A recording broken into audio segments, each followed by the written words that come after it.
Alors c'est parti, nous sommes dimanche, c'est bien 16 mars ma chérie, ou 15 mars?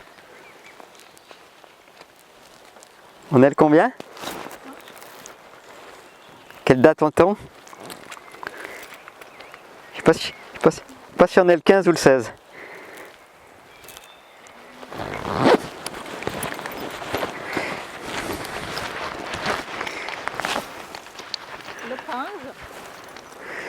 Alors, si tout va bien, on est le 15 mars. Si je me suis trompé, on est le 16. Et je vais regarder où est mon micro pour que tout se passe bien. Et puis pour le reste, est-ce que mon micro est placé correctement, ma chérie? Il est au bon endroit, le micro? C'est-à-dire? Il est dégagé ou pas? Il est où? Pas trop, il est Mais non, c'est pas bien. Alors, on va essayer de mettre ça un peu plus comme ça. Voilà. Donc, installation du micro. Alors,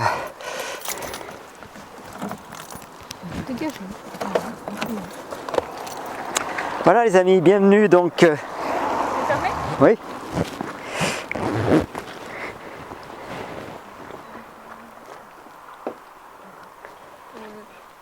C'est bon là? La pochette, tu prends? Non, je la prends pas. Bonjour. Alors les amis, bienvenue pour... Oui, normalement ça fonctionne, on va quand même vérifier. Bienvenue pour cette promenade dominicale du dimanche 15 mars, alors jour des élections municipales. Oui, je viens de vérifier dans ma poche là, puisque le dictaphone est dorénavant dans la poche. Alors on le met en position stable, normalement il devrait rester en route et se faire oublier, parce que c'est ça le but pendant la durée de notre promenade. Alors comme souvent, j'ai toujours cette phrase en tête qui est un peu une ligne directrice de ma vie: ne cherchez pas trop de confort. C'est la phrase d'Anthony Robbins, parce qu'aujourd'hui, quand on est bien au chaud, c'est vrai qu'il faut sortir de sa zone de confort si on veut entreprendre, comme on vient de le commencer, une marche pour 1h15, et puis une fois parti, évidemment, on sait d'avance qu'on sera content de l'avoir fait, cette marche. Alors, ceux qui nous suivent sur notre chaîne YouTube RestBuzz 5 savent que on a été plutôt régulier, je crois, cette semaine, depuis notre dernière conversation à bâton rompu, qui date de mardi soir.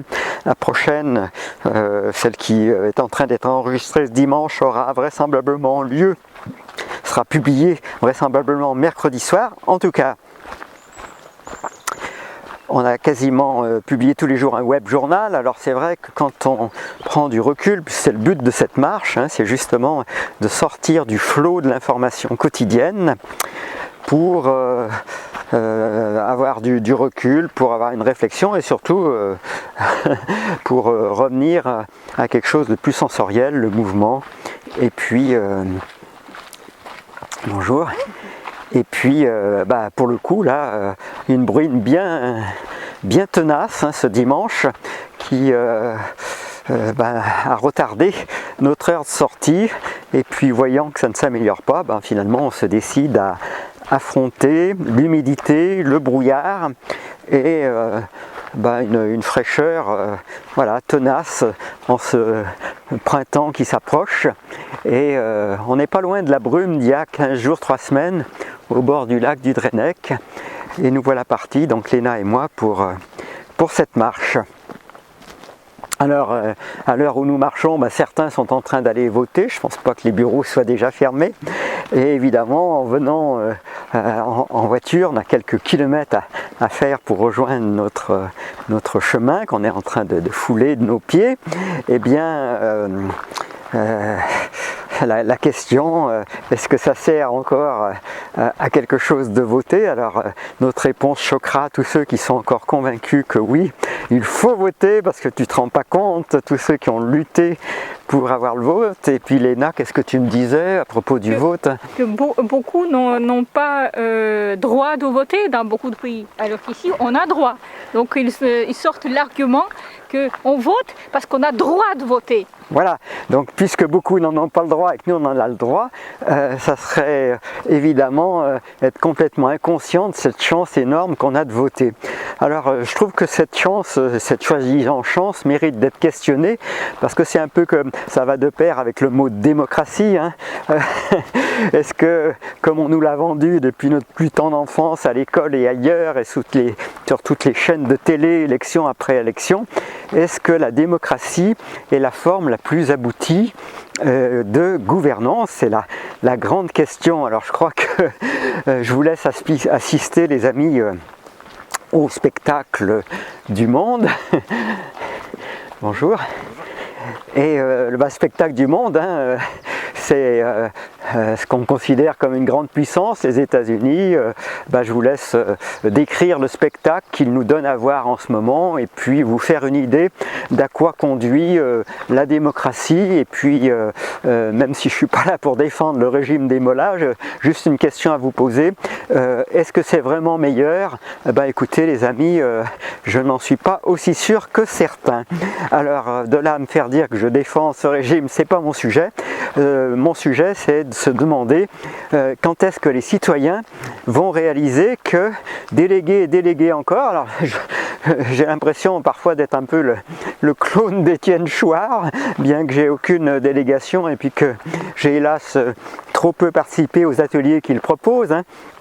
Des ateliers dans lesquels il invite les citoyens à écrire eux-mêmes la Constitution. Alors, ça me paraît absolument fondamental, effectivement, mais bon, est-ce que ça doit passer, c'est là que parfois, je ne suis pas tout à fait convaincu non plus, parce que est-ce que ça doit passer par l'écriture d'une Constitution une constitution, qui va la faire respecter, qui va l'appliquer, c'est les grands sujets qu'on a jour après jour. Alors en ce moment on traverse la passerelle qui marque la fin de la première séquence de cette marche autour du lac, et ça nous offre à droite comme à gauche une belle vue sur un plan d'eau magnifique, légèrement avec des légères vaguelettes aujourd'hui, et surtout une grisaille qui descend très bas, un ciel de plomb assez à l'image de la situation planétaire. Là, je crois que c'est pas une projection, hein, il suffit de regarder, là c'est assez comment dirais-je, l'horizon est assez sombre. Et donc, on était en train de discuter cette question de l'intérêt qu'il y aurait de voter. Et la question qui se pose, c'est est-ce que voter n'est pas tout simplement entretenir le système, si vous voulez, et dispenser les gens de penser à une autre organisation sociale qui serait amenée à se passer de gouvernement. Alors évidemment, il y a un mot qu'on nous a appris à fuir comme la peste, hein, depuis notre plus tendre enfance, qui vient à l'esprit, qui est le mot d'anarchie, hein, parce que l'anarchie c'est associé dans la tête, demandez-vous d'ailleurs quel est le premier mot qui vous vient quand vous pensez à anarchie, mais même moi qui ai beaucoup réfléchi à ce sujet, alors je ne prétends pas être un spécialiste pour définir exactement ce que c'est l'anarchie selon les anarchistes, mais enfin le premier mot qui vient à l'esprit c'est le mot désordre, quoi, hein. L'anarchie ça serait le désordre. Alors je ne suis pas tout à fait sûr que ce soit vraiment ça l'idée qui est derrière ce mot anarchie, mais en tout cas, plutôt que d'opposer anarchie et démocratie, il serait quand même sans doute plus intelligent de se demander s'il ne serait pas temps d'arrêter de déléguer notre pouvoir à des gens, entre guillemets, avec 36 guillemets d'ailleurs, démocratiquement élus, comme si ça offrait aux citoyens une garantie de vertu, une garantie de respectabilité, une garantie, qu'est-ce qu'on pourrait dire d'autre, de sens du bien commun, une garantie d'exemplarité. Donc les amis, je ne sais pas comment on peut encore accorder une seule once de confiance à un type ou à une femme élue. Je ne comprends pas les amis, parce que combien il va falloir de millénaires pour qu'on réalise que pour arriver au pouvoir, il faut avoir un appétit inextinguible, tout simplement du pouvoir et non pas du bien commun. Ça n'est pas le même intérêt, ça n'est pas la même motivation. Et à partir du moment où chacun fait mine de croire que il nous faut des gouvernements pour nous protéger de tous les méchants, alors que ces gouvernements sont les méchants eux-mêmes, pendant combien de millénaires ça va encore tourner en rond? Alors, il m'a fallu du temps pour arriver à 2 livres que je ne cesse de mentionner, parce que je ne sais pas ce que les gens attendent pour les lire. Après, vous êtes d'accord ou vous n'êtes pas d'accord, mais au moins vous aurez le mérite d'avoir réfléchi. Et le premier qui me vient à l'esprit, parce qu'on l'a lu chaque jour sur notre chaîne pendant 90 jours, c'est le livre de Jeremy Locke qui s'appelle La fin du mal. C'est un livre au final très optimiste, mais qui dénonce avec autant de vigueur que je tente de le faire aujourd'hui, l'illusion, parce qu'il n'y a pas d'autre mot, l'illusion de la démocratie. Et puis l'autre livre en anglais, mais on l'a mis à disposition via notre site web, dont je rappelle quand même l'adresse, parce que certains font mine de ne pas le connaître, c'est https://brest.buzz. C'est facile à retenir, c'est le nom de notre chaîne, brest.buzz. Donc buzz, c'est l'extension, BU2Z, et Brest, c'est simplement le nom du site. Alors, il nous coûte d'ailleurs assez cher à l'année, donc pour que vous alliez le consulter. Et puis, pour tout ce qui concerne l'affaire Jean-Michel Trogneux, vous avez jmt.brest.buzz. Donc vous voyez, nos sites ils sont à votre disposition, vous y trouvez pas mal de choses. Toujours est-il que, je ne sais même plus pourquoi je vous parlais de notre site, mais en tout cas, qu'est-ce que je voulais vous dire? Du coup j'ai perdu le fil. Léna, où j'en étais? On parlait du vote et de l'anarchie. Alors on parlait du vote et de l'anarchie. Alors oui, je vous parlais sans doute du site parce qu'il me semble, j'espère que je ne me mélange pas, à force d'entretenir pas mal de systèmes de publication, c'est sur ce site qu'on a dû vous mettre tout le détail. Oui, maintenant ça me revient. On vous a mis tout le détail donc du déroulement du livre, comment dirais-je, La fin du mal de Jeremy Locke. Alors de grâce les amis, au lieu de nous agresser en nous disant bande de cons, pourquoi vous n'allez pas voter, vous laissez ces gouvernants prendre toute la place, mais vous croyez qu'ils vont nous demander la permission pour nous faucher tous nos biens, toute notre, comment dirais-je, notre espoir en la vie et bien plus encore? Franchement quoi les amis, est-ce que vous vous rendez pas compte une seule seconde que nos systèmes dits démocratiques favorisent l'avènement au pouvoir des pires d'entre nous? Combien de millénaires il va vous falloir pour réaliser ça? Les amis, est-ce que vous ne comprenez pas que c'est les plus détraqués d'entre nous qui arrivent au sommet de l'État? Et vous voulez aller cautionner ça en votant? Alors vous allez me dire, ouais mais les municipales c'est quand même pas pareil, hein, c'est les votes de proximité. Bah écoutez, il se trouve que moi j'habite pas tout à fait un petit village, puisque on est censé, si on avait décidé de le faire, aller voter à Brest, mais franchement, pour moi ça n'a aucun intérêt, d'ailleurs d'autant plus qu'aux dernières élections, pour rien vous cacher, alors avec un petit peu de recherche vous allez retrouver tout ça, mais je faisais partie comme d'autres de la liste citoyenne. Et cette liste citoyenne, de mémoire, elle a dû récolter entre 0,2 et 0,4% des voix. Et vous savez pourquoi les amis? Cette liste citoyenne a fait aussi peu? Je laisse quelques secondes le temps de votre réflexion. Pourquoi cette liste citoyenne a dû, de mémoire, récolter 0,2 à 0,4%? Alors j'espère que je ne me trompe pas dans les chiffres, mais enfin... C'était 2 et quelques. Alors, c'est peut-être un peu plus, hein. Léna a un peu plus de mémoire que moi, mais admettons que ça soit entre 2 et 4%, les amis. Entre 2 et 4%. Et en parenthèse, bravo à ceux qui se sont largement occupés de la mise en place de cette liste et de la faire aboutir jusqu'au moment du vote. Toujours est-il que 2 à 4%, les amis. Alors, les plus optimistes d'entre nous disent, on va en parler dans le web journal de dimanche soir, donc il aura déjà été produit au moment où vous aurez cette conversation interrompue. Les plus optimistes disent qu'avec 2 à 4%, on peut arriver à faire infléchir les décisions d'un pays, on peut arriver à accomplir des changements. Bon, moi je trouve ça quand même très optimiste. Toujours est-il que cette liste, je ne dis pas qu'elle a servi à rien, attention, mais je dis simplement qu'avec 2 à 4%, nous n'avions littéralement aucune chance de n'obtenir ne serait-ce que quelques postes de conseillers municipaux. Et donc ça veut dire que dans une ville comme Brest, cette liste, elle a recueilli, il faut se faire à l'idée, 2 à 4%. Alors pourquoi les a-t-elle recueillis, vous disais-je? Eh bien tout simplement parce que cette liste n'arrivait avec aucun programme. Alors j'entends déjà certains hurler, comment ça, une liste sans programme, c'est n'importe quoi. Eh bien voilà, nous sommes au cœur du sujet. C'est justement parce que vous considérez que c'est n'importe quoi.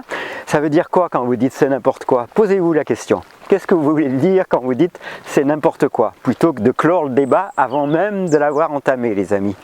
Qu'est-ce que ça veut dire quand vous répondez c'est n'importe quoi? Ça veut dire que vous ne voulez pas vous occuper des affaires qui vous concernent directement. Alors, moi j'ai une autre question forcément qui arrive, c'est est-ce que c'est bien raisonnable, les amis? Et est-ce que vous êtes prêts à regarder où ça vous conduit de ne pas vouloir vous occuper des affaires qui vous concernent directement? Voilà ma question. Alors je ne sais pas si vous avez des réponses, mais moi j'en ai pour moi. Ça vous conduit à vous conduire comme un enfant à l'âge adulte.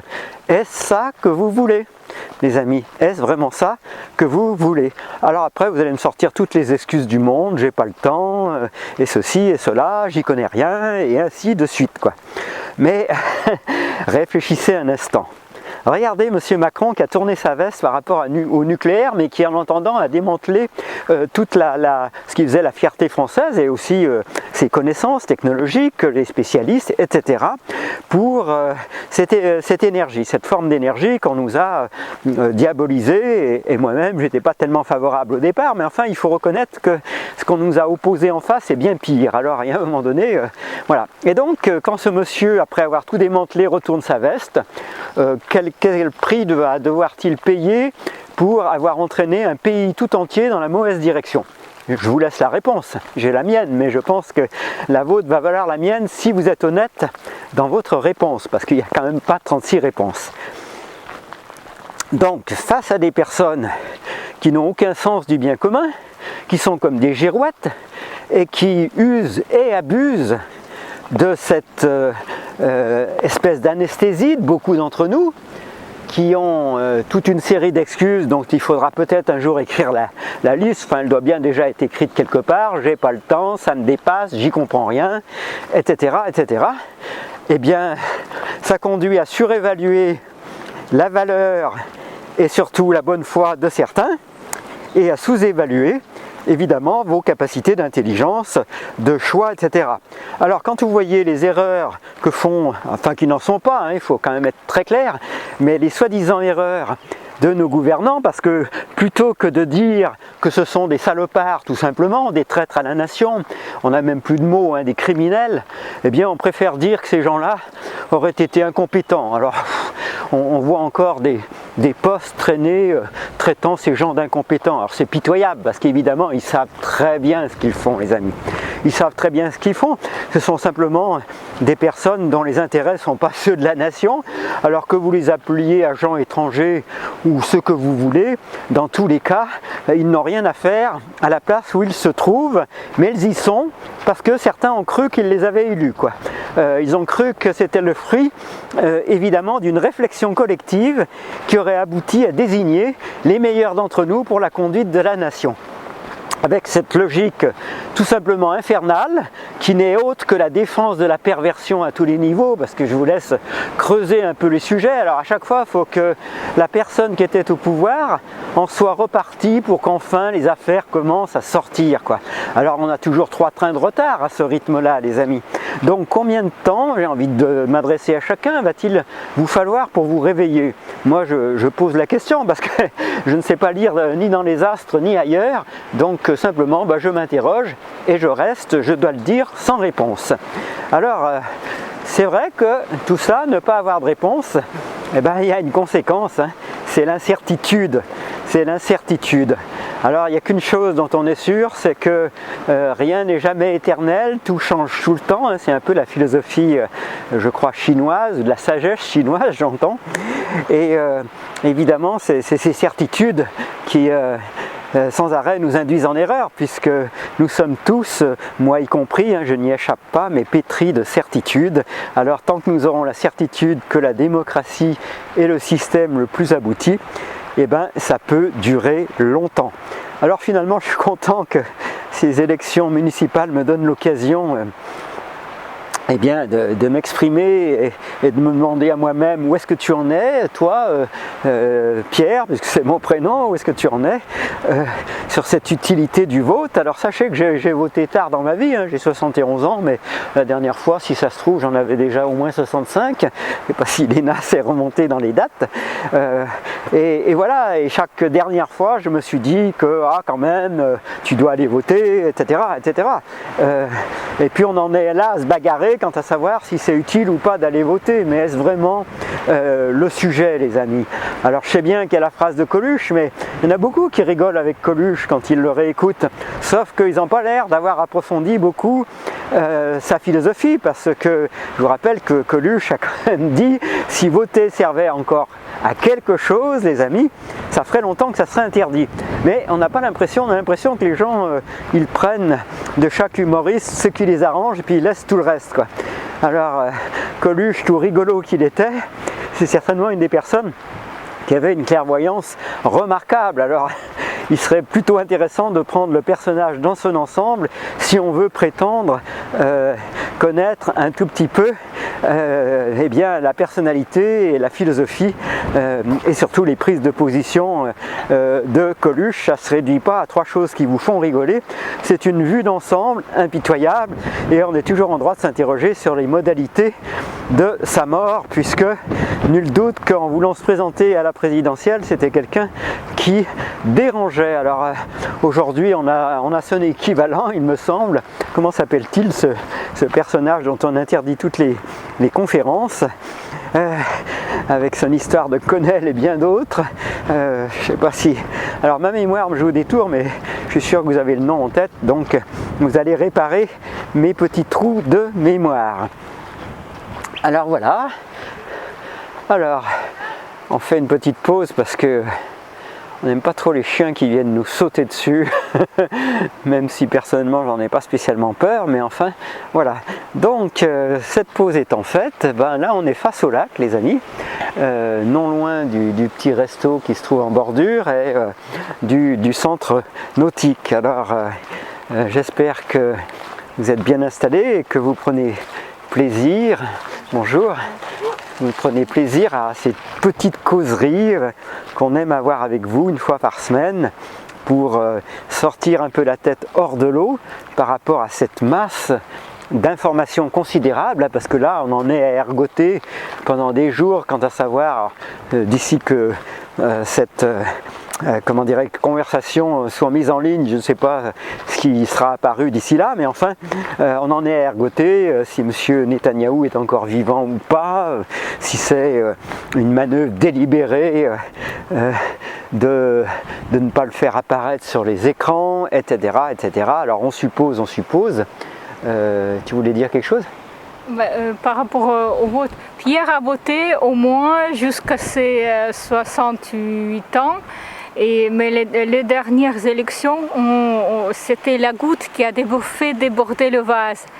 Et puis, que ça vous n'en déplaise, je pense que la représentativité n'existe pas. Il n'existe que l'arrivisme dans les élections et tout ce qui s'ensuit.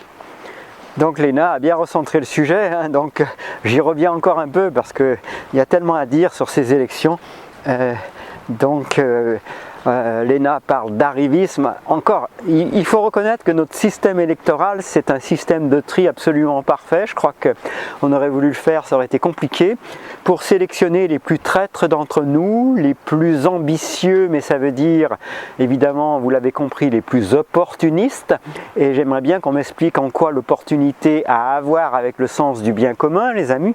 Donc à partir du moment où on est tous à défendre pendant, peut-être comme je l'ai été, hein, au final, les 3/4 de sa vie, un système de vote qualifié de démocratique, en ne se rendant même pas compte qu'il est vraisemblablement encore pire que des systèmes dictatoriaux ou totalitaristes. Alors évidemment, on va me sauter à la figure en me disant « Ouais, mais ça se voit que tu n'as pas été dans les régimes dictatoriaux et totalitaristes. » C'est pas parce qu'un système, si vous voulez, fait les choses entre guillemets de manière propre, c'est-à-dire à l'abri du regard du plus grand nombre au moment où elle se passe, ou de sorte que ce qui touche votre voisin ne semble pas vous toucher vous à un moment donné, hein, je pense à tous ces gilets jaunes, entre autres choses, qui ont été mises en garde à vue.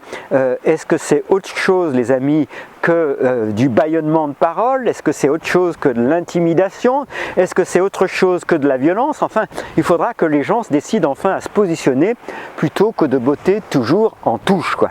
Alors, c'est assez ennuyeux tout ce que je vous raconte, parce que j'ai bien conscience en même temps, pour y avoir été quelques mois lors de ces élections municipales, les dernières, donc avant celle-ci, les précédentes si vous préférez, eh bien... je sais que les gens de la liste citoyenne, sans doute certains beaucoup plus que moi encore, s'y sont beaucoup investis en réflexion, en temps de réunion, en sens du bien commun. Alors, je n'avais pas tout à fait fini le sujet, parce que qu'est-ce qui a fait qu'ils ont eu aussi peu de succès, entre autres choses? D'abord, ils n'étaient pas connus, ensuite on n'avait pas de budget en tant que tel, donc il y a déjà plusieurs personnes qui ont fait la démonstration que votre visibilité, elle est tout simplement proportionnelle au budget dont vous disposez. Donc cette liste a eu tout le mal du monde à avoir un peu de visibilité. Et puis autre chose, c'est que nous sommes partis, alors ne rigolez pas s'il vous plaît, nous sommes partis sans programme. Pourquoi nous sommes partis sans programme? Posez-vous la question. Est-ce aux gens qui veulent se faire élire à dire aux citoyens ce dont ils ont besoin, les amis? Est-ce aux gens qui veulent se faire élire à dire aux citoyens ce dont ils ont besoin? Je répète, parce que c'est peut-être pas immédiatement compréhensible. Est-ce aux gens qui se présentent à des élections de dire aux citoyens quels sont leurs besoins? C'est-à-dire de proposer un programme préconstruit dont on se demande bien d'où il sort. Alors est-ce que c'est un programme populiste pour faire plaisir à ce qui est considéré comme la majorité des gens, basé sur je ne sais quel sondage? Est-ce que c'est un programme basé sur des valeurs, sur le sens du bien commun? Tous ces mots ne sont pas équivalents. Alors, quel était donc, si j'ose dire, par quoi était remplacée l'absence de programme de la liste citoyenne? Alors évidemment, je parle qu'en mon nom, hein. Moi j'étais qu'un simple membre de cette liste, j'étais ni tête de liste, ni je ne sais quoi, en tout cas, mais peu importe, je m'exprime donc en mon nom et pas en celui de qui que ce soit d'autre appartenant à cette liste, qui ne m'appartient absolument pas, c'était simplement un des membres, mais voilà quelle réflexion elle a nourri en moi. Donc cette liste avait comme mission de développer justement un système de collecte dans tous les quartiers, par tous les moyens possibles, des besoins des citoyens et se porter garante de les mettre en œuvre dans la mesure évidemment du budget et des moyens. Donc cette liste avait cette particularité de mettre tout l'accent. Alors certains me corrigeront en commentaire, il n'y a aucun souci, hein, si j'ai un peu déformé les objectifs, mais en tout cas pour moi, qui était un des membres de cette liste à un moment donné, eh bien l'objectif de cette liste c'était de recueillir les besoins des citoyens plutôt que de se substituer à eux pour décréter quels étaient leurs besoins. Ça m'a paru pour le moins non seulement séduisant, mais tout à fait pragmatique, utile, tout ce que vous voulez, sauf qu'à l'arrivée, et encore une fois je ne dis pas que ça a servi à rien, ça a servi au moins une chose, c'est à faire réfléchir qu'il y a des alternatives, et donc à l'arrivée, j'ai même plus en tête les résultats, mais l'ENA me parle de 2 à 4%. Finalement, je crois qu'on peut en être très fier, parce que c'est déjà à soi seul un signe d'espoir. Mais vous voyez à quel point le chemin reste long à parcourir pour y parvenir, et il y a beau avoir pas mal d'expériences, grandes ou petites, dans des communes plus ou moins petites ou grandes, concernant le fait de remettre entre les mains des citoyens eh bien, leur destin en les associant aux décisions. évidemment, on voit qu'il y a encore beaucoup de chemin à faire. Ça devrait faire partie d'une éducation dès la plus tendre enfance, mais déjà au sein de la famille, c'est pas toujours aussi simple que ça de demander à l'enfant quels sont ses besoins et d'en tenir compte. Vous voyez, alors je vous laisse imaginer au niveau d'une ville ou d'un pays.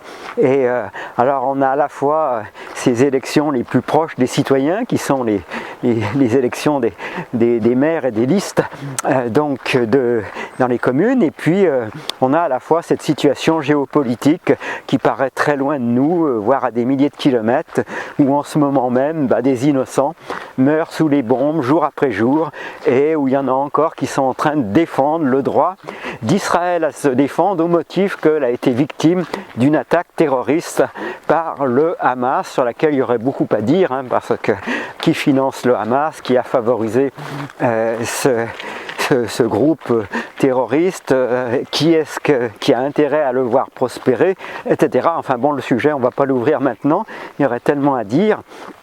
Et donc aujourd'hui, il y a encore des gens à défendre qu'il est tout à fait légitime de voir disparaître la bande de Gaza au motif que quand on a subi une telle attaque terroriste, on a bien le droit de se venger. Alors je vous laisse à vos consciences, la mienne sait quoi me dire, toute vie humaine mérite le respect, et quand bien même il y aurait eu une réaction immédiate, force est de constater que cette réaction aujourd'hui elle s'étend sur plusieurs mois et sur ce qu'il faut bien appeler un génocide. Alors malheureusement les voix qui s'engagent pour dénoncer avec fermeté ce génocide sont bien trop rares. La plupart des gens ont l'impression qu'ils sont bâillonnés ou dans une terreur qu'on vienne les assassiner, parce que c'est le monde d'aujourd'hui et on appelle ça démocratie. Alors si nous sommes en démocratie, je pense que chacun devrait se sentir tout à fait en sécurité à dire ce qu'il pense à propos des actions de ce pays, à propos évidemment de son lobbying qui consiste à infiltrer littéralement tous les gouvernements. Et si on prête à M. Trump une influence de la part du gouvernement d'Israël, alors que va-t-il en être de nos propres gouvernements, les amis? Je crois qu'il y a quand même matière à réflexion. Donc vous voyez, dès lors que les citoyens vont vouloir continuer à avoir raison dans leur absence de réflexion, qui consiste à, entre autres choses, à ne pas lire au moins 2 livres qui vont à l'inverse de leurs convictions, qui sont la plus dangereuse superstition. Je ne sais pas si tu as le nom de l'auteur, il m'échappe depuis des semaines maintenant. Et je ne me suis pas décidé à aller chercher dans mes notes, alors qu'on a accompli avec l'aide du traducteur que vous connaissez bien, mais c'est quand même long lorsqu'on n'a pas de version payante.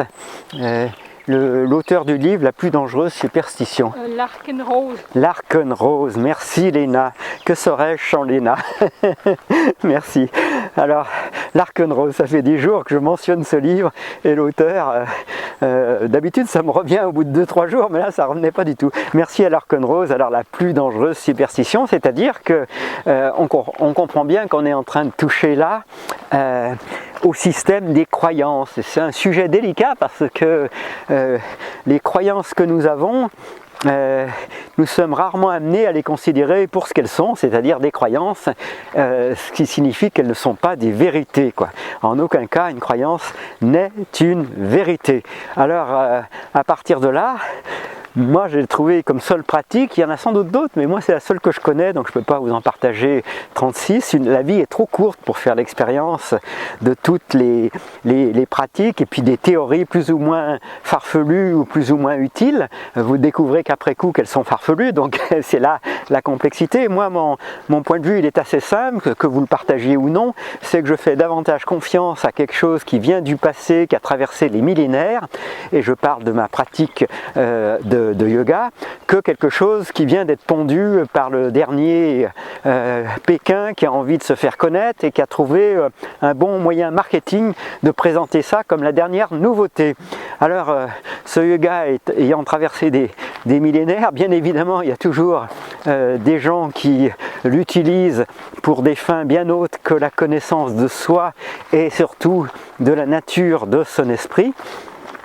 Mais comme je l'ai dit dans un de mes cours assez récents, de mon point de vue de praticien du yoga, je ne suis pas enseignant, eh bien c'est littéralement la science du déconditionnement. Alors quand la grâce est avec vous, et Dieu sait que vous ne choisissez pas le moment, eh bien vous pouvez à ce moment-là découvrir que ce qui traverse votre esprit n'est pas vous, la nature de votre être n'est pas liée à vos croyances, c'est le cas de le dire, d'une autre nature, et par conséquent vous commencez à vous désidentifier de vos croyances. Alors évidemment ça va faire peur à certains parce que c'est aussi sans doute des techniques qui vont être utilisées dans certaines sectes, mais est-ce encore nécessaire de rappeler que la pratique du yoga ne fait pas de vous un adepte d'une secte, à moins que tous les professeurs de yoga aient une espèce de connexion, ils sont le plus souvent justement pas tellement en accord les uns avec les autres, depuis la longue expérience qui est la mienne maintenant, pour en avoir eu certainement plus d'une dizaine différents dans ma vie.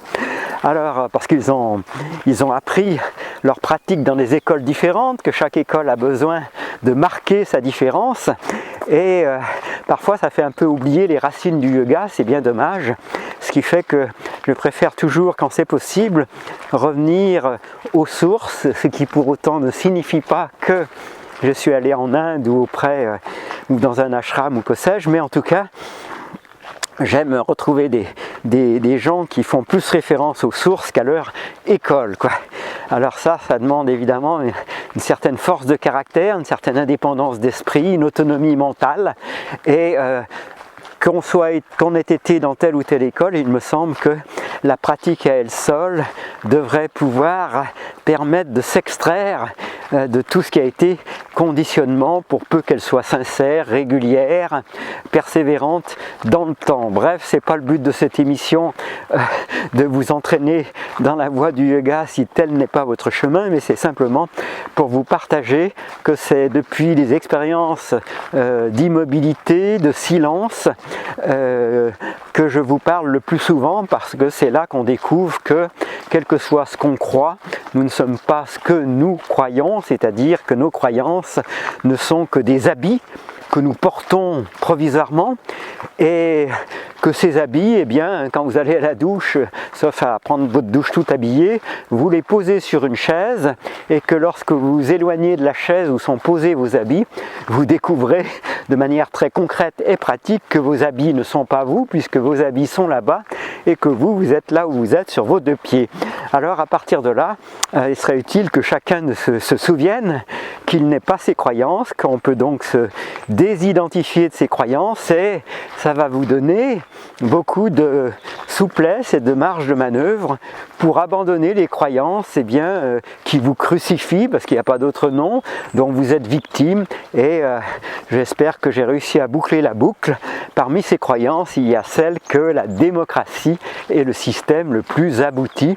Et bien, tant qu'on va être avec une grande majorité de gens croyant cela, ça va encore durer avec tous ces meurtres collectifs, parce que finalement on a tous une part de responsabilité dès lors qu'on accepte de déléguer à d'autres, au motif que c'est d'autres qui vont faire ce travail de tuer, ne serait-ce qu'à distance, des innocents. Eh bien nous allons nous dédouaner de toute responsabilité parce que nous les aurions élus, et vous voyez qu'il n'y a rien de pire que de faire quelque chose juste parce qu'on vous a dit de le faire, parce que c'est ce qu'on appelle les autorités. Eh bien, vous savez bien que ce type dont on aime même plus, on n'ose même plus, c'est pas qu'on n'aime pas, on n'ose même plus prononcer le nom, va aller se pavaner sur le porte-avions Charles de Gaulle. Enfin, on a des gens qui mélangent tout, le théâtre, la politique, comment dirais-je, l'hyperinflation, non pas du prix de l'essence, mais de leur ego. Donc, il y a un moment donné, les amis, vous comprenez bien que il faudrait que tout cela cesse. Alors, depuis le temps que nous sommes des centaines à se poser la question, non seulement sur les réseaux sociaux, mais il ne faut pas croire qu'il n'y a pas de vie en dehors des réseaux sociaux. Non, non, c'est partout, y compris quand on marche sur ce chemin. Quand est-ce que ce cirque va cesser, les amis? Quand c'est que ce cirque va cesser? et plutôt que de passer son temps à aller traiter Poutine et consorts, hein, pas une fixette sur le personnage, mais de sanguinaire sans s'occuper de celui qui est chez nous, ça peut durer vraiment longtemps. Quand est-ce qu'on va accepter de laisser un type comme Zelensky voir le tapis rouge dérouler sous ses pieds pour aller faire le fanfaron devant l'Elysée? Moi je vous pose la question les amis, j'aimerais bien que les Français aient enfin un peu de courage pour faire face à cette situation où un ancien comique se retrouve en train d'envoyer au front ses concitoyens sans souci de combien vont perdre leurs enfants, leurs familles, les gens qu'ils aiment, et j'en passe. Et puis, est-ce que c'est vraiment le sujet de savoir s'il faut faire rentrer l'Ukraine en Europe? Enfin, on est dans un niveau de déliquescence sociétale, les amis, qui est sans précédent dans l'histoire humaine. Alors c'est vrai qu'on peut le voir, certains ne s'en privent pas, hein, comme la fin d'un cycle, parce que assister jour après jour, même en étant indigné à cette fin de civilisation, je peux te dire, c'est que ça interroge. Maintenant, est-ce qu'on a une réponse? Ça, c'est autre chose, mais ça interroge. Alors, je vous encourage, c'est au moins quelqu'un qui s'interroge. Je ne sais pas s'il donne des réponses, mais à écouter Emmanuel Todd, puisqu'il vient de s'exprimer récemment sur ce conflit israélo-États-Unis-Iran. Mais enfin, il y a un moment donné, quel que soit ce qu'on peut penser du régime des mollahs en Iran, je crois que je ne suis pas tout à fait tout seul à souhaiter que les États-Unis se ramassent enfin une fois pour toutes, pour qu'on arrête de voir un pays s'ériger en modèle de démocratie et être de guerre en guerre et d'année en année. Je crois qu'à un moment donné, les amis, ça aussi, il faudrait que ça cesse. Justement, j'ai aussi de quoi dire à ce propos. De quel droit un gouvernement, un pays décide d'enlever le leader de notre pays alors que ça ne le concerne pas. Et à chaque fois, d'ailleurs dans l'histoire, quand les États-Unis s'en mêlaient de la politique d'un pays, c'était pire après. Et là, ça s'appelle de l'ingérence. Et je sais bien que quand les journalistes, ils en ont parlé, ça parle de temps en temps de l'ingérence russe dans la France, et là ils crient comme des putois, parce que ça c'est de l'ingérence, ça se fait pas. Oui, et pourquoi alors de quel droit ça met du pays comme Iran? C'est à l'intérieur du pays, c'est eux qui gèrent. Nous, qu'est-ce qu'on connaît de leur vie? Parce qu'on ne vit pas chez eux. Voilà, donc réflexion évidemment appropriée, hein, on ne peut pas dire autrement. Alors cette histoire de droit d'ingérence, hein, on ne sait même pas quoi en dire, parce qu'en fait ça ouvre la porte à tous ceux qui veulent vous tromper, hein, parce que on a bien compris que il est complètement à géométrie variable, donc c'est un paravent plus que toute autre chose. Quand on veut nous faire croire que les femmes iraniennes en particulier réclamaient à corps et à cri qu'on vienne les délivrer, vous comprenez, que ça va être difficile à aller vérifier ce type d'infos, combien, où, quand, comment, avec qui, on va avoir aucune réponse, donc on va avoir le brouillard de la guerre au mieux. Et ce droit d'ingérence, eh bien, il nie catégoriquement le droit des peuples à disposer d'eux-mêmes, c'est-à-dire que, si vous voulez, on est bien obligé de ramener chaque citoyen et chaque nation quelque part à sa destinée, et sa destinée, eh bien, quelque part, c'est la somme de tous les positionnements individuels, si on n'ose prononcer ce mot, du niveau de conscience des personnes qui constituent cette nation. Donc là, il y a une part de mystère qui bien évidemment m'échappe, mais ça n'est certainement pas à moi à les décréter que je dois me substituer à une nation tout entière concernant ses décisions et sa représentation politique. Et je vous ai suffisamment expliqué ce que je pense de la représentation politique des citoyens. Alors le jour où nous serons un magnifique exemple, peut-être qu'on aura davantage d'influence dans le monde, parce que personnellement je crois encore et toujours à l'exemplarité, c'est-à-dire que, eh bien, montre par ta vie, par ton attitude, que tu mets en application ce que tu proposes et ça devrait suffire à convaincre ceux qui ont les yeux ouverts que tu es quelqu'un digne de crédibilité et de respect. Et si tu n'en es pas capable, eh bien fais d'abord le chemin et peut-être qu'après tu pourras proposer quelque chose. Voilà la philosophie dans laquelle je m'inscris, qui est celle de l'exemplarité. Alors là, qu'on ne me dise pas que nos gouvernements manquent d'exemplarité, là on est carrément dans quelque chose qui est même pas dans le sujet, parce qu'on peut l'appeler, faute d'un meilleur mot, le satanisme, c'est-à-dire la jouissance perverse de la souffrance d'autrui, l'utilisation des autres à tous les niveaux, non seulement pour leur perversion sexuelle ou non, mais à des niveaux que peu d'entre nous sont capables d'imaginer et qui n'ont même pas envie de découvrir tellement ça heurte leur entendement. Eh bien, c'est la question que je me pose tous les jours, s'il faut être violé pour enfin ouvrir les yeux, les amis, à quoi conduit cette manière d'envisager les choses? Je vous laisse réfléchir. Avez-vous vraiment besoin d'être violé vous-même ou que l'un des vôtres, de ceux que vous aimez, soit violé pour qu'enfin vous ouvriez les yeux, quoi? Alors, Léna m'invite très justement, vous voyez, on a des pêcheurs qui sont dans l'eau, là, avec de l'eau jusqu'aux genoux, pour faire la pêche. Jusqu'à la taille, me dit-elle. Enfin, moi, j'en vois jusqu'aux genoux. Ah, elle me montre un pêcheur qui, effectivement, en a jusqu'à la taille. Alors, il est bien plus loin. Et là, il faut déjà une meilleure vue que la mienne. Alors, vous voyez... Dans nos nombreuses discussions, nous avons aussi évoqué la Libye, et que après la disparition de Kadhafi, apparemment, la vie des habitants, des citoyens, s'est empirée, aussi bien au niveau économique qu'au niveau social. Donc, décider pour les autres ce qui est mieux pour eux, c'est pas à nous de le faire. Alors bon, beaucoup d'observateurs ont déjà fait remarquer à juste titre qu'après le passage des États-Unis pour amener la démocratie dans un pays, il n'y a qu'un seul mot qui s'impose. Je laisse quelques secondes pour que ça tourne dans votre esprit. Qu'est-ce qui se passe après le passage de Canards s'envolent, c'est magnifique. Qu'est-ce qui se passe après le passage des États-Unis dans un pays comme l'Irak, la Libye et bien d'autres?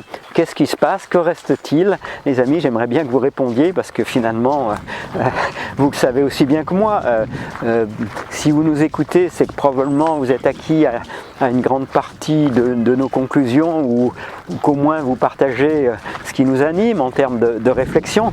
Le problème, il est un petit peu permanent, c'est-à-dire comment élargir ceux qui ont envie de réfléchir et puis qui n'acceptent plus d'être floués en permanence. Donc je crois que ça commence par ce refus du mensonge. Mais enfin, ce mot, au cas où vous ne l'auriez pas trouvé, qu'est-ce qui reste après le passage des États-Unis en Irak, pour ne nommer que ces deux pays, et en Libye, le mot il commence par un C et puis il finit par un S. Je vous aide parce qu'il y en a peut-être qui n'ont toujours pas trouvé. Mais bon, après le C il y a un H, alors ça devient quand même déjà plus facile, vous voyez. Et puis après le H il y a un A, et puis après le A il y a un O, et enfin il y a un S. Donc il reste le chaos. J'espère que vous avez saisi la progression. Alors je vous ai donné plusieurs jokers pour trouver le mot.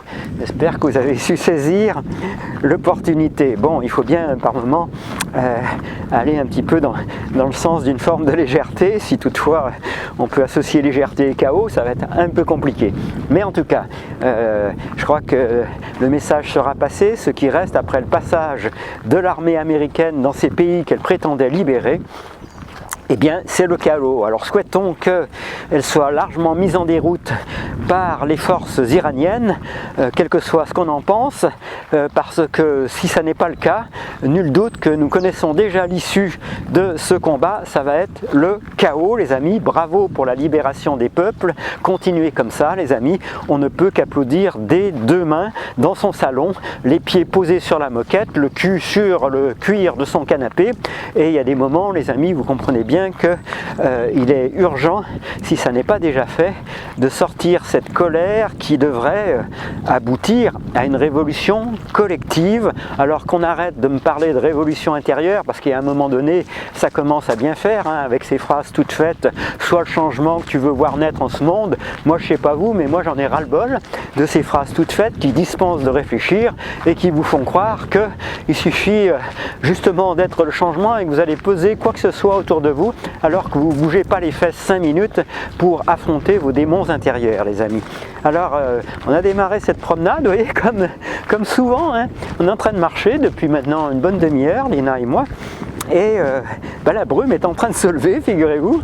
Il y a quasiment plus d'humidité sur le visage. Alors, vous voyez, pour moi c'est le cadeau.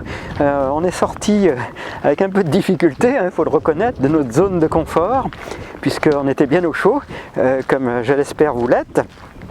Et puis, il y a un moment donné, on se dit, bon, la journée passe, on ne peut pas rester enfermé toute la journée à lire, à écouter ou même à se reposer. Il faut se mettre en mouvement. Et donc, c'est pour ça que nous sommes en mouvement. J'espère que vous l'êtes avec nous, en mouvement, d'une certaine manière, et que nous allons réussir ce pari, si on peut l'appeler ainsi, eh bien, non seulement de mettre notre esprit en mouvement, parce qu'à chaque promenade, je m'interroge, je me dis, bon, est-ce que je vais encore avoir quelque chose à dire aujourd'hui? Parce que là, à force de tourner en rond sur les informations de cette guerre en Iran, sur l'affaire Epstein et sur les questions de vaccination, avec cette incitation gouvernementale, ils n'ont jamais honte de rien, il faut le dire, à pousser tous les parents, à pousser eux-mêmes leurs enfants à se faire vacciner, particulièrement les jeunes filles, avec le vaccin Gardasil. Alors j'aimerais quand même bien que tout le monde ait lu le bouquin du docteur Delépine, hein, dont le titre m'échappe, mais enfin il y a au moins Gardasil dans le titre, donc ça va être assez facile à retrouver. Et puis après, si vous pensez faire preuve d'un consentement éclairé, effectivement ça ne regarde plus que votre conscience. Mais si vous n'avez rien lu à ce sujet, ce serait quand même le minimum face à un escroc comme notre chef de l'État, de remettre en question son incitation et de réfléchir avant d'exposer vos enfants au pire. Je vous rappelle que M. Doyer, qu'on entend assez régulièrement, et merci à lui, merci pour son combat surtout, a vu disparaître un être cher et qu'il a été un des premiers vaccinés, je le rappelle. Donc pour tous les espèces de trolls de service, le plus souvent qui ne démasquent même pas leur identité, je vous invite à réfléchir avant de traiter tous les gens qui vous incitent à la prudence avant de vous faire vacciner. Je vous invite à réfléchir au fait que vous allez vous faire traiter d'antivax alors que vraisemblablement comme nous, vous avez déjà subi je ne sais combien de vaccins et dont vous ne découvrez qu'après coup qu'il n'est pas certain, pour être gentil, hein, je suis sans doute beaucoup trop gentil, il n'est pas du tout certain que la balance bénéfice-risque soit à leur avantage. Et puis il faut bien reconnaître qu'en admettant que certains vaccins aient pu être utiles, le sont-ils encore, et puis que le débat n'a jamais été approfondi, il n'y a jamais eu de véritable controverse, de débat digne de ce nom. Est-ce que l'éradication de maladies fort contagieuse et mortelle est réellement due à l'arrivée des vaccins ou est-elle due à l'amélioration de l'hygiène de vie et en particulier de l'accès à l'eau potable et de l'évacuation des eaux usées, donc de l'installation des égouts? C'est un grand sujet. Et je crois que chacun devrait s'y intéresser, les amis, parce que les mystifications, dès lors qu'il y a de l'argent en jeu, ça ne sera pas la première où on vous induit en erreur, simplement parce que, évidemment, croire que les labos pharmaceutiques ont comme objectif votre santé, c'est croire à quelque chose sans avoir examiné leur compte bancaire, c'est-à-dire combien ça rapporte quand les gens sont malades. Donc moi je vous pose la question, et puis après, évidemment, on va nous accuser d'être contre tout. Alors, d'abord il faut définir de quoi s'agit-il quand on parle de tout, les amis, c'est au possible imprécis. Donc moi je parle de votre santé, ça c'est concret. Comment vous sentez-vous avec tous les médicaments que vous absorbez? Est-ce que ça vous conduit au bonheur? Est-ce que votre espérance de vie s'allonge de jour en jour? Voilà des questions très pertinentes. Et puis, est-ce que vous avez dans votre entourage des personnes, oui ou non, c'est pas beauté en touche, qui ont été victimes d'effets secondaires suite à cette vaccination dont le gouvernement a fait la promotion? Je crois que c'est assez clair, hein.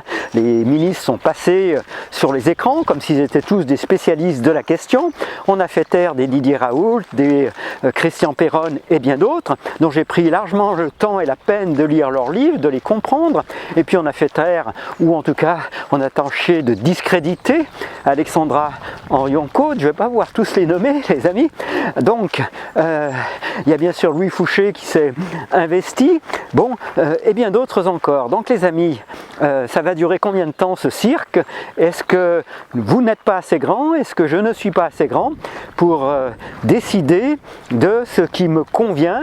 Et puis concernant le cancer, je ne vais pas repartir sur le sujet parce que là on peut y être encore 3 jours, mais comment expliquez-vous que avec les sommes colossales investies dans la recherche contre le cancer, on ait encore des traitements à des milliers d'euros et dont les résultats, alors je sais bien qu'il y a parmi vous des gens qui sont extrêmement idéalistes, hein, qui voient des progrès énormes. Moi je vois surtout pas mal de gens qui décèdent de cette maladie et auxquels on ne laisse pas de choix alternatif que principalement la chimiothérapie. Alors vous allez me dire il y a d'autres traitements, mais enfin elle s'octroie encore une part non négligeable du marché. Donc ça va durer combien de temps ce cirque, les amis, à décrédibiliser toutes les méthodes alternatives et puis à promouvoir une seule méthode fort lucrative, il faut le rappeler. Donc est-ce que c'est ça le souci de la santé des gens? Je pose la question. Alors, vous croyez peut-être que je fais une crise aujourd'hui, mais non, ces sujets, ils sont largement débattus. Hélas, il n'y a qu'un réseau social où on peut encore un peu débattre, même si on a bien conscience de faire partie de petites bulles dans lesquelles nous enferment copieusement les algorithmes, tellement c'est bien fichu. En tout cas, sachez que ce sujet du cancer il est de plus en plus abordé sur le réseau social d'Elon Musk. Il y a quand même beaucoup de gens qui se positionnent, et la plupart ne sont pas, comme vous et moi, des citoyens entre guillemets ordinaires, mais des spécialistes dans leur domaine. Alors qu'est-ce qu'il vous faut? Le citoyen ordinaire, vous ne voulez pas l'entendre parce que vous vous dites il n'est pas compétent, et le spécialiste, vous ne voulez pas l'entendre parce qu'il n'a pas été choisi comme référence par votre gouvernement, les amis.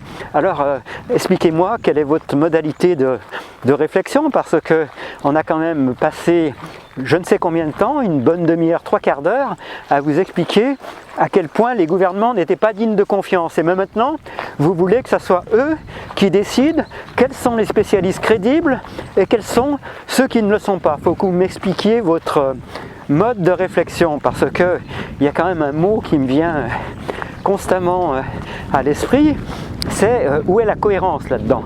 Où est la cohérence? Nous ne sommes pas contre la nature, mais parfois nous sommes pour la réflexion, parce que souvent le gouvernement nous propose les lois qui sont contre nature.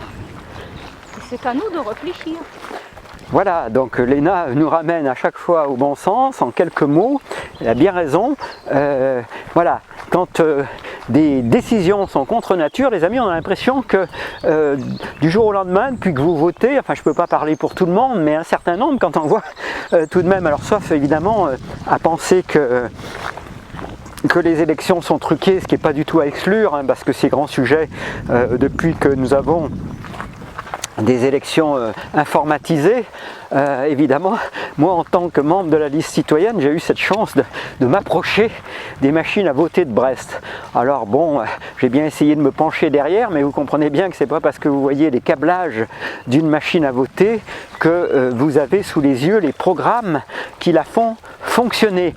Alors à partir de là, ayant été moi-même informaticien pendant près de 40 ans dans ma vie, j'ai quelques idées sur ce que permet l'informatique et vous me permettrez de m'appuyer sur ma propre expertise. Donc à partir de là, vous savez combien de personnes sont prêtes à comprendre le contenu d'un programme, ce que ça implique et les sécurités qu'il offre. Ben moi je pose la question et malheureusement je suppose que peu auront des réponses efficientes sur ce sujet.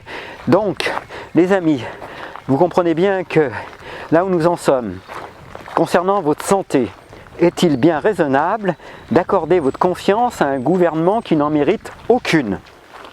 Est-ce que vous comprenez qu'on arrive au pouvoir seulement lorsqu'on est avide de pouvoir et non pas lorsqu'on a le sens du bien commun et que tout simplement les deux sont incompatibles? Alors, une fois que vous admettez ces évidences, êtes-vous prêt encore et encore à soutenir que nous sommes dans un système le plus abouti qui s'appellerait la démocratie, le plus abouti concernant l'aptitude d'une société à s'organiser pour faire face à ses besoins et à résoudre les différences individuelles dans ce qu'on va appeler d'un grand mot le bien commun. Et là, je ne peux que vous renvoyer aux travaux de Valérie Bugeaud, parce qu'il y a quand même des gens qui ont consacré leur vie. Je me demande toujours comment on peut faire pour arriver à être aussi constant dans un seul sujet. Mais Valérie Bugeaud, entre autres choses, elle est juriste, quoi. Et c'est quelqu'un qui connaît le droit, quoi.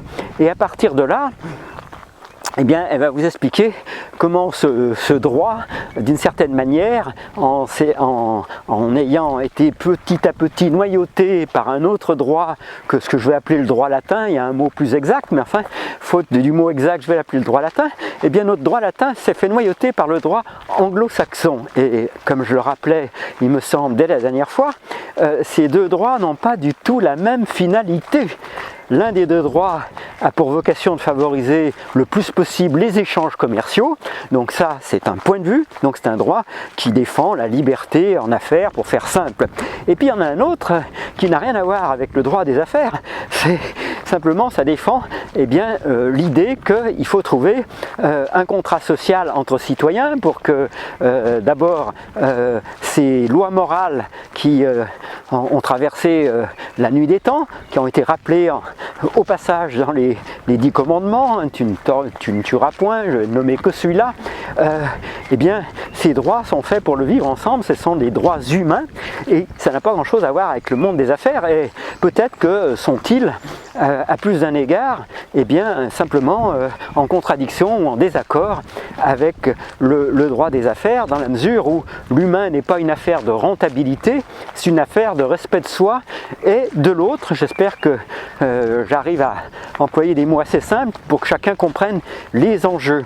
Alors à partir de là, si vous êtes en train de défendre les droits humains, le droit de chacun à disposer de sa vie comme il l'entend, comme chacun sait, dans le respect de celle de son voisin, là on n'est plus dans le droit de vendre tel ou tel prix et avec telle ou telle composition, tel produit et éventuellement, puisque c'est un des sujets, avec telle ou telle durabilité. En parlant de durabilité, je voudrais aussi pointer à nouveau les contradictions inhérentes à ces soi-disant sociétés démocratiques dans lesquelles on vous rabat les oreilles de réchauffement climatique, d'écologie jour après jour, et je vous ramène donc à une phase antérieure de nos échanges d'aujourd'hui, dans lesquels notre président qui fait fermer Fessenheim, entre autres, d'un seul coup découvre que finalement, il semble découvrir du jour au lendemain les vertus du nucléaire, quand on voit le désastre de ces moulins à vent qui défigurent nos campagnes. Il y a un moment donné, il faut quand même se rendre compte de ce que ça veut dire. Alors, vous allez me dire, rien n'est parfait, il y a des déchets dont on ne sait pas quoi faire, qui vont durer des millénaires, mais enfin, au final, quand vous faites le comparatif, de là à ériger le solaire et les éoliennes comme solution ultime à tous nos problèmes de vouloir avoir de plus en plus d'énergie. Qui a demandé la voiture électrique? Pas moi. Et quand on veut me faire croire que du jour au lendemain, on peut disposer avec des éoliennes, et fussent-elles en mer, hein, et si vous voulez, et des panneaux solaires, fussent-ils au prix d'abattre des dizaines d'hectares d'arbres, il y a un moment donné, les amis, posez-vous les bonnes questions, quoi, hein. Est-ce que c'est ça l'écologie? Est-ce que c'est ça que vous souhaitez? Est-ce que c'est vous qui avez demandé la voiture électrique? Est-ce que vous êtes convaincu que les bénéfices sont à la hauteur de ce qu'on vous a annoncé? Posez-vous la question, ça pèse combien de kilos une batterie de voiture électrique? Ça dure combien de temps? Et quel est le coût énergétique, écologique, eh bien, de mettre une voiture à la casse qui aurait pu encore durer 10, 20 ans. La nôtre, c'est une 406, alors je ne fais pas de la publicité pour la marque Peugeot, mais il se trouve qu'elle est de 97. Alors vous voyez, si elle passe le contrôle technique, chaque année c'est un stress à cause de leur loi à la con, hein, il ne faut pas avoir honte de le dire, donc ils nous font chier, donc chaque année il faut foutre un produit dans le réservoir, enfin c'est pitoyable, hein, c'est une mascarade pour que enfin ça passe correctement ce contrôle technique, et donc une fois passée, eh ben, elle va vraisemblablement pouvoir fêter ses 30 ans, cette voiture. Alors, qu'est-ce qu'il faut faire? Elle consomme quoi pour peut-être, on fait même pas 8000 km par an. Alors, pour ce qu'elle consomme en plus par rapport à d'autres voitures diesel ou essence, est-ce qu'il faut mettre 1 tonne de matériel à la casse avec le coût du démantèlement, avec le coût qu'il faut pour en produire une autre? Ou pire, est-ce qu'il faut céder à la pression qu'on vous colle comme pour les vaccins au final? C'est un peu du même ordre au final, d'une voiture électrique de merde, parce qu'il n'y a pas d'autre mot les amis. Alors quand je pense que vous avez une pleine page, ou en tout cas un espace incroyable dans le Télégramme pour vous vanter cette station des recharges de voitures électriques du côté de Saint-Divy dans le Finistère, enfin bon, il y a un moment donné on a presque envie de pleurer. Vous allez me dire vous êtes un peu trop sensible, mais c'est vrai que on passe pas carrément un article de journal en se demandant qui sont les soutiens de la personne ou de la rédaction qui a écrit cet article. Est-ce que c'est vraiment une analyse de scientifiques dignes de ce nom, c'est-à-dire qui osent douter, s'opposer entre eux, etc. Ou est-ce qu'on soutient sans arrêt parce que c'est lui qui finance un gouvernement, un parti politique, que sais-je, des intérêts. Donc voilà, alors nous on habite, comme vous savez, Brest, puisque c'est le nom de notre chaîne. Donc forcément, on a de temps en temps sous les yeux ce fameux Télégramme, hein, qui est en compétition, si on peut le dire, avec Ouest France. Alors je connais un peu moins le contenu de Ouest France, puisque apparemment dans le lieu que je fréquente, hein, qui s'appelle la PAM, on trouve assez facilement le Télégramme à disposition, mais pas Ouest France. Je ne sais pas si c'est un choix, je ne sais pas si c'est une orientation. Je me garderai bien d'en tirer des conclusions. Toujours est-il que, par conséquent, faisant une petite pause régulièrement, puisqu'elle est sur mon trajet, dans ce lieu qui s'appelle la PAM, je lis assez régulièrement au moins les titres d'articles du Télégramme, et souvent beaucoup plus. Alors, voilà, je crois qu'on a fait déjà un tour d'horizon assez complet aujourd'hui. Hein. Vous voulez dire quelque chose par rapport aux éoliennes? Est-ce que vous avez déjà observé les éoliennes? Arrêtez-vous, observez-les. Et en fait, quand vous les observez, souvent c'est un arrêt. Et là, on se demande quand est-ce que ce n'est pas arrêt à l'arrêt et quand est-ce que ça produit quelque chose. Peut-être rien. Peut-être c'est juste de se foutre de la gueule du monde pour nous vendre cette écologie avec les éoliennes énormissimes. Alors quand Léna s'interroge à juste titre, est-ce que c'est pour se foutre de la gueule du monde, j'ai bien le sentiment que poser la question, c'est y répondre. Voilà, alors mes détracteurs, je les connais bien parce qu'ils sont tout proches de moi. Alors maintenant, je n'ai plus de contact quasiment avec ces personnes, mais c'est les gens qui étaient censés être les plus proches, bonjour, puisqu'il s'agit de ma famille, et ça consiste à m'opposer l'argument comme s'ils avaient réfléchi pendant des heures. Toi, de toute façon, tu n'es d'accord avec rien, quoi. Mais les amis, est-ce que, quand on réfléchit un instant, est-ce qu'on peut encore être d'accord avec quelque chose d'autre que la vie elle-même avec un grand V, les amis? Et le pire, c'est que ma famille, je ne leur reproche pas, puisque c'est leur choix, mais c'est qu'ils sont croyants, quoi. Mais là où ça m'interroge, c'est est-ce que être croyant doit être forcément synonyme d'être bête, quoi? C'est-à-dire que dès lors que vous avez une croyance religieuse, spirituelle, est-ce que ça vous dispense de penser, quoi? Est-ce que c'est, si ça existe encore, un prêtre faisant son serment en chair qui doit se substituer à votre propre réflexion? Moi je pose la question, je n'ai pas la réponse pour les autres, mais j'ai quelques idées puisque je revendique d'avoir été enfermé dans un pensionnat religieux. Eh bien, j'y suis arrivé à l'âge de 9 ans, j'en suis ressorti à l'âge de 18 ans. Donc j'ai quand même une certaine expérience. Je revendique aussi un nombre d'heures non négligeable dans les églises, puisque il s'est trouvé que dans une période de mon histoire, j'ai été aussi organiste d'église, et comme chacun sait, on ne joue pas un morceau d'orgue d'église sans s'entraîner pendant pas mal d'heures.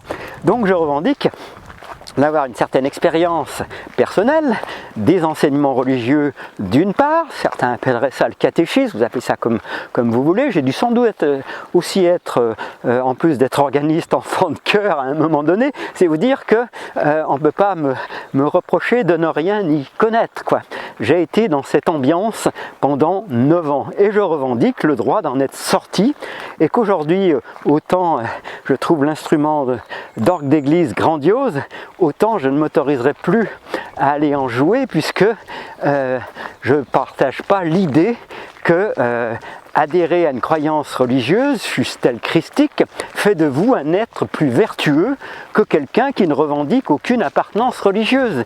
Et à partir de là, il appartient à chacun de choisir sa vie et ses croyances, mais en tout cas, le minimum, c'est que si vous avez des croyances religieuses, avec normalement une certaine morale, vous ayez le souci de la vérité. C'est ce qui me paraît le service minimum. C'est même pas l'histoire de morale. Moi aussi, j'ai eu mon expérience avec l'église orthodoxe. J'étais déjà bien adulte, à peu près 25 ans.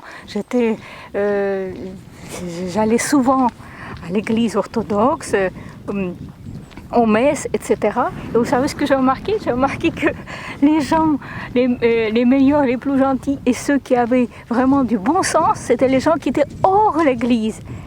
Alors que dans l'église, j'ai pas réussi à rencontrer des gens dignes vraiment d'être appelés humains. Ils étaient tous aigris.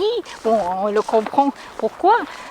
Donc c'est pour ça que nous ne soutenons pas cette croyance religieuse. En tout cas, quel que soit votre choix, moi je ne suis pas là pour heurter vos convictions religieuses, je suis là pour vous rappeler que adhérer à une religion, pratiquer, si vous allez par exemple à la messe le dimanche, ne fait pas de vous d'entrée de jeu un être plus vertueux que celui qui n'y met pas les pieds. Ça, je voudrais insister là-dessus, puisque, sans rentrer dans les détails aujourd'hui, j'en ai été moi-même la victime de ces lieux où on vous laisse croire que ce sont les paradis de la vertu, alors que s'y jouent les pires turpitudes de certains. Et vous savez que je suis en train de faire allusion, sans en dire plus pour aujourd'hui, à la pédophilie. Donc à partir de ce moment, vous avez une telle chape de plomb sur tout ce qui concerne ces actes pédophiles, qui ont beaucoup d'explications. D'abord parce que ces lieux, on leur accorde une confiance inouïe au motif que c'est pas possible, quelqu'un qui irait abuser d'enfants dans une pension religieuse, mais qu'est-ce que vous racontez? Voilà, ça c'est la réaction. Donc les gens ne veulent même pas examiner le sujet. Et donc à partir de là, vous comprenez bien que l'appartenance à une religion vous sert à certains, on ne peut pas généraliser encore une fois, mais sert à certains tout simplement de couverture, et puis les plus naïfs de ceux qui pratiquent souvent avec bonne foi ces religions, évidemment, ne peuvent même pas imaginer un instant que certains qui prêchent le dimanche ou ailleurs pourraient déroger à la morale la plus élémentaire. Donc à partir de là, les amis, le sujet est toujours le même. Qu'il y ait ou pas une affaire de religion dans la réflexion, le sujet est toujours le même. C'est est-ce que quelle est la priorité? Est-ce que c'est la vérité ou c'est le mensonge, quoi? Et si vous adhérez à une religion, si ça vous inspire, et encore une fois, c'est pas mon sujet, pourquoi pas? Mais est-ce que pour autant, ça doit vous amener à défendre le mensonge? C'est ma question. Et j'aimerais bien, de la part, en tout cas de ceux qui ont prétendu m'aimer, une réponse beaucoup plus claire, quoi.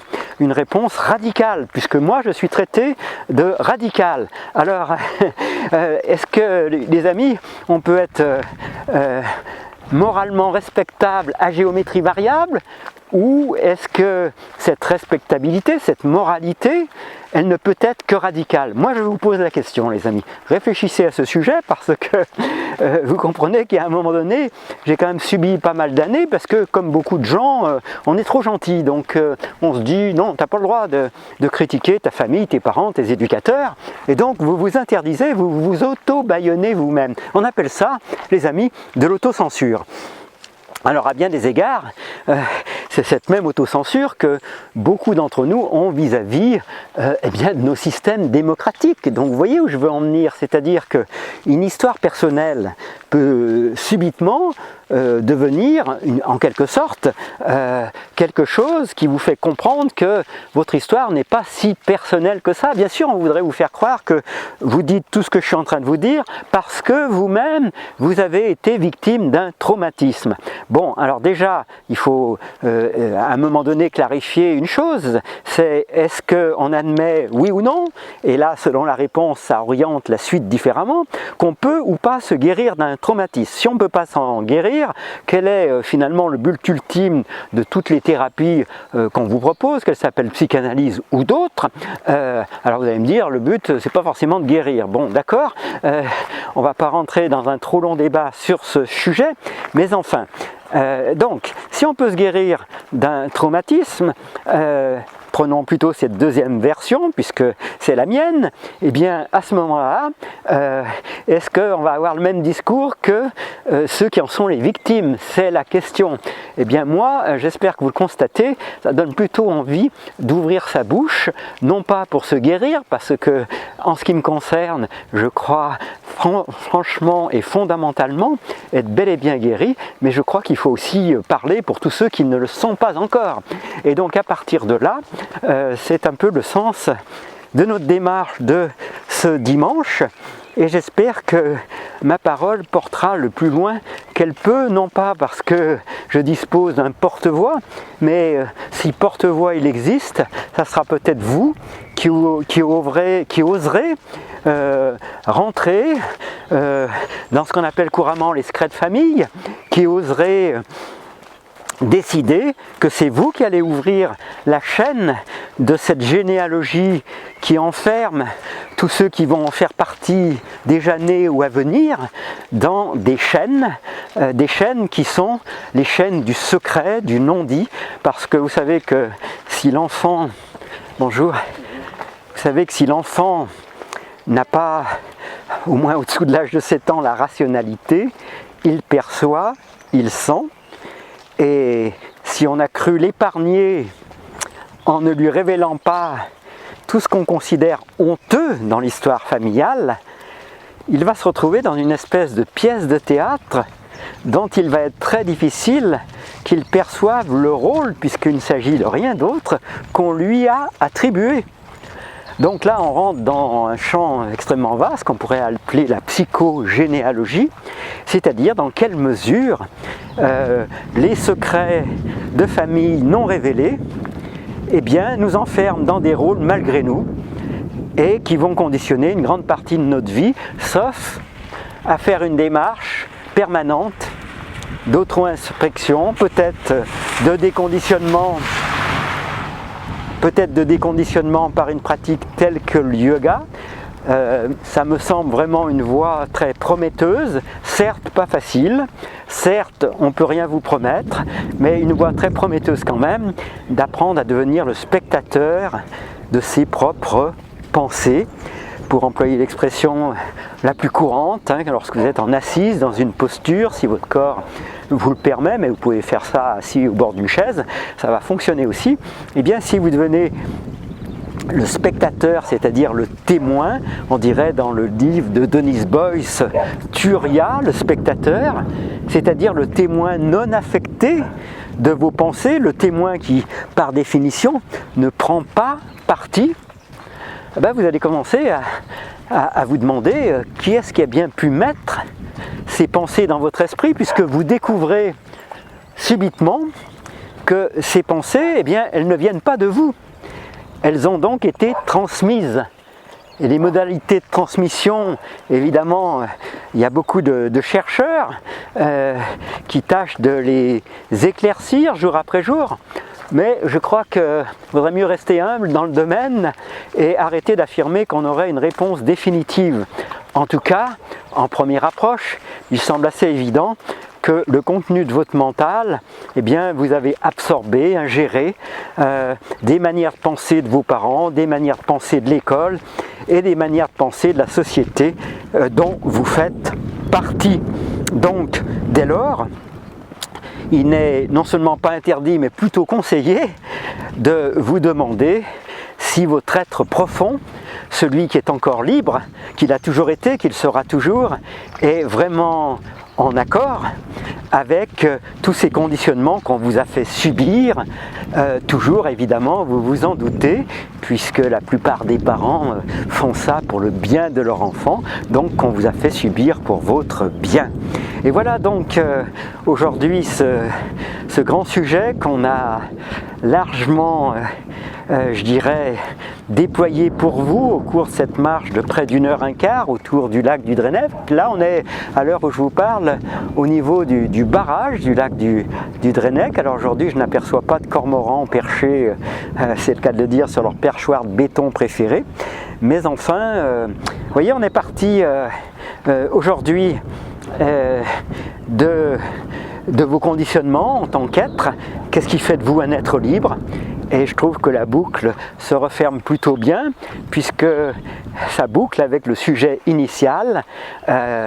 Est-ce que c'est vraiment la meilleure chose à faire, les amis, que d'aller voter aujourd'hui pour cautionner un système qui est en faillite depuis maintenant des années et qui peut-être a toujours été une mystification. Alors avant de conclure trop vite en disant que non, je ne peux pas entendre ça, je ne peux pas entendre ça, eh bien, les amis, si vous avez un courage intellectuel, prenez la peine au moins de lire le livre La plus dangereuse superstition, qui vous aide à comprendre que, au fond, la croyance en la démocratie, eh bien, ça n'est rien d'autre qu'une religion, les amis.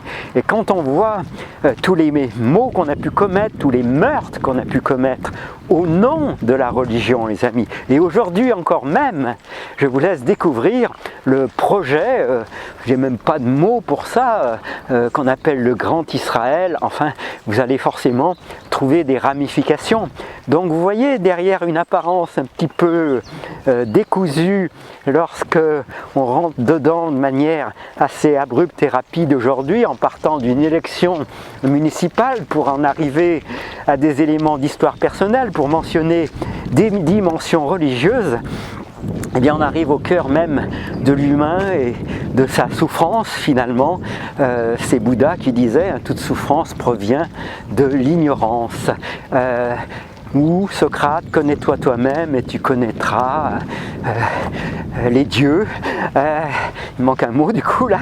Et donc voilà, donc si vous voulez les amis, je ne peux que vous inviter à la fin de ce long cheminement que nous avons fait ensemble, un cheminement à la fois mental, spirituel, physique, parce que les pas, nous on les accomplit depuis le début de cette marche, et là on entame notre dernier tronçon depuis le barrage donc du Drenec jusqu'au parking où nous aimons nous garer.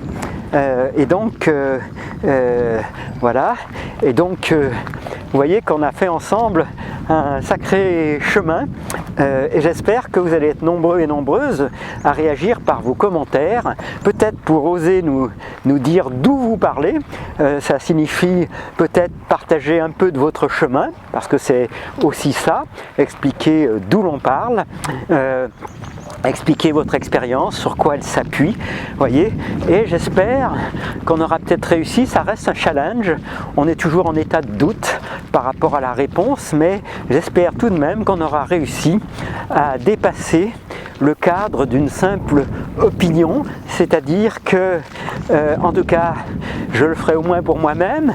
Ça fait toujours du bien s'il y en a d'autres qui le veulent confirmer ce ressenti, qu'on nous crédite non pas uniquement d'une opinion, parce que tout le monde a des opinions, ça va sans dire, mais qu'on nous crédite aussi, ça, le plus beau cadeau que vous pourriez me faire, d'une recherche sincère qui s'étend maintenant sur plus d'au minimum 40 ans, sans doute plus. Je pense que ça a toujours été le cas, y compris quand j'étais seul dans les églises à m'entraîner pour ces morceaux d'orgue de Jean-Sébastien Bach en particulier.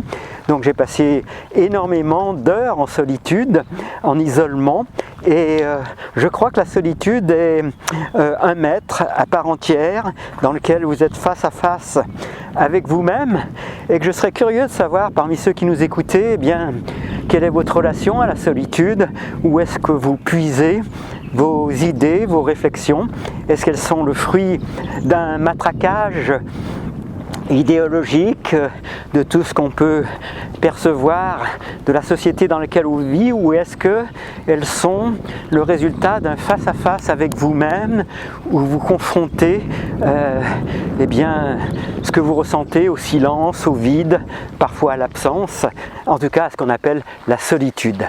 Est-ce que pour toi la solitude et le fait d'être ermite ou de se sentir ermite ou de fuir la société comme le font les ermites, est-ce que pour toi c'est la même chose? Alors pour moi c'est pas exactement la même chose, mais il se trouve que je ne sais pas si on choisit la solitude. En tout cas j'ai eu des phases de ma vie où j'ai vécu, on va le dire comme ça, comme un solitaire, c'est-à-dire hormis les heures de travail au bureau ou ailleurs, eh bien rentrer chez moi, j'étais face à moi-même pendant parfois des week-ends entiers dans mon histoire passée, et donc c'est ces moments où vous n'êtes pas forcément, comme on pourrait le supposer quand on a une image négative de la solitude, vous n'êtes pas forcément en état de tristesse ou de je ne sais quelle dépression ou de jalousie de ceux qui sont bien entourés, mais vous êtes aussi dans une réflexion qui peut s'avérer profonde avec eh bien, ces manques qui sont un peu les mêmes que ceux qu'on ressent lorsqu'on commence à faire un jeûne, c'est-à-dire que quand plusieurs heures se passent après que vous ayez absorbé de la nourriture pour la dernière fois, de quoi souffrez-vous le plus finalement? Est-ce que c'est du manque d'alimentation ou du conditionnement qui vous faisait manger chaque fois que vous en aviez besoin pour répondre non pas à un besoin de vous nourrir au sens d'apporter de l'énergie, mais à un besoin d'avoir une réponse émotionnelle par la nourriture à quelque chose? Alors il en va un peu de même, ça me paraît assez le parallèle à faire entre finalement la nourriture et le jeûne. C'est pour ça que, à mon sens, confirmez-moi si c'est le cas ou pas, la plupart des personnes qui pratiquent le jeûne ont certainement eu affaire aussi à des moments de solitude, parce qu'il y a un parallèle assez saisissant, quoi. Est-ce que tu te sens pour autant un ermite? Alors, un ermite, c'est pas ma vocation visiblement, mais pour autant, je ne dirais pas que je fuis la foule, mais je ne la recherche pas, à minima, et pas plus que je ne recherche les relations sociales sans saveur, c'est-à-dire sans engagement, qui seraient juste là pour combler ce besoin, pour combler ce vide au fond existentiel auquel chacun doit faire face à un moment ou un autre, sachant que fondamentalement, si on veut être un être libre, eh bien on sera toujours seul pour choisir sa vie, quoi qu'on en pense, quoi qu'on en dise, et on ne pourra jamais passer sa vie à se tourner vers quelqu'un d'autre pour lui demander est-ce que tu crois que c'est bien si je fais ça, est-ce que tu crois que c'est mal. On devra plutôt se tourner vers l'intérieur de soi et demander à sa conscience, à son être profond, et toi, qu'est-ce que tu en penses? Et on en revient un petit peu à ce qu'on évoquait la dernière fois. La réponse est en toi, ce qui fait que la solitude, je ne pense pas que ça soit un véritable sujet, parce que c'est la condition tout simplement inhérente de l'être humain. Certains font mine de l'oublier, parce que je sais bien que lorsqu'on est constamment dans une vie de famille avec enfants, etc., et un travail dans la journée, et des transports en commun éventuellement, il ne reste pas beaucoup d'espace pour se retrouver face à soi. Mais en tout cas, je ne saurais trop encourager tous ceux qui nous écoutent à s'accorder des moments de face à face avec eux-mêmes, de façon à peut-être découvrir, ça fait un mot un peu pédant, mais qui ils sont vraiment. C'est quelque chose qui paraît assez essentiel et qui me semble avoir un lien tout à fait direct avec la question de départ de cette marche, puisqu'on arrive quasiment à la fin. Faut-il aller voter aujourd'hui? Est-ce que c'est productif, non productif, nécessaire, pas nécessaire? Et si ça ne l'est pas, peut-être que ça ne s'arrête pas là, n'est-il pas maintenant urgent de réfléchir à d'autres modalités d'organiser notre vie en société? Voilà, donc je doute que j'ai répondu à la question de Léna, savoir si oui ou non je suis un ermite. Pour moi, la question ne se pose même pas. La question est, est-ce que on peut avoir l'espoir de se connaître un tant soit peu soi-même si on ne choisit pas d'avoir des moments de solitude? Et évidemment, pour beaucoup d'entre nous, ces moments ne sont pas forcément choisis, hein. C'est peut-être une séparation pas prévue qui vous y oblige à faire face à vous-même. D'un seul coup, vous vous retrouvez seul face à vous-même. Il n'y a plus le miroir de l'autre ou de la famille à vos côtés. C'est peut-être le jour où vous quittez, entre guillemets, une religion ou une église qui ne vous convient plus pour plein de raisons, et vous vous retrouvez face à vous-même pour décider sur quoi vous allez vous appuyer. Vous savez qu'un auteur a dit la religion c'est l'opium du peuple. Je ne sais pas si c'est vraiment le sujet, mais en tout cas la solitude me semble bien être un facteur essentiel de la connaissance de soi. Là, tu as répondu à la question en disant que tu ne fuis pas la société, mais tu ne recherches pas la foule pour autant. D'accord, donc ça c'est la réponse qu'a retenue Léna, si j'ai tout compris. Je ne fuis pas la société, je reformule, mais je ne fuis pas mais je ne recherche pas la foule pour autant. Ben voilà les amis, c'est une forme de conclusion, mais j'aimerais bien que vous réfléchissiez à votre propre solitude existentielle et puis que vous réfléchissiez à comment vous y faites face et puis tâchez de trouver un lien, le vôtre, avec ces affaires électorales qui nous occupent de manière bien plus proche que les conflits du Moyen-Orient. À tout bientôt les amis pour une autre émission et merci de nous avoir accompagnés dans notre réflexion aujourd'hui. À tout bientôt pour une nouvelle conversation à bâton rompu.